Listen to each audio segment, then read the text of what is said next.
اللهم صل وسلم وبارك على سيدنا محمد. تعالوا نعمل مع بعض همبرجر اقتصادي 100%. هنعمله بالقرنبيط والبطاطس، البطاطس المسلوقة. معانا قرنبيطة حلوة كده صغيرة هنسلقها كويس جدا.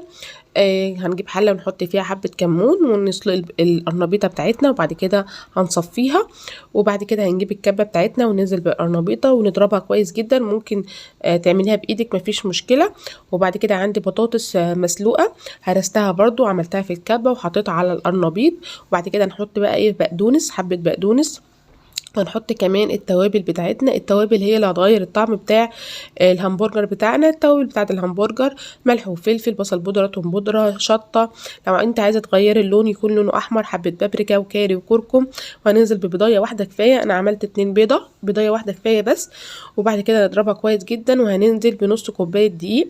وهنقرص القرنبيط بتاعنا كده بالشكل دوت، او هنعمله لو عندك المكنه بتاعت الهمبرجر.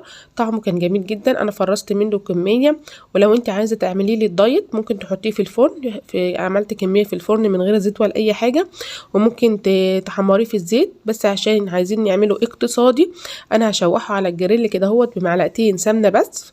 ما شاء الله يعني الكميه دي اترمت معايا كتير جدا، يعني فرست منها وعملت منها في الفرن وعملت منها كمان على الجريل.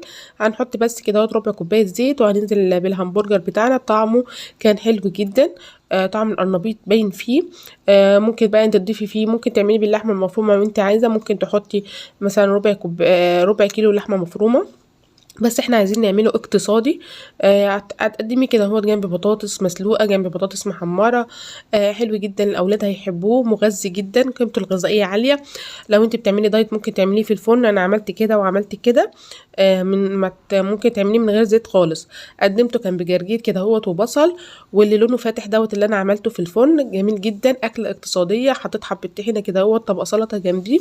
يا ريت طبعا لو اول مره تشوفوني، انا ياسمين مصري، اعملوا اشتراك للقناه وفعلوا الجرس عشان يوصل لكم كل جديد. ونصلي ونسلم ونبارك على سيدنا محمد.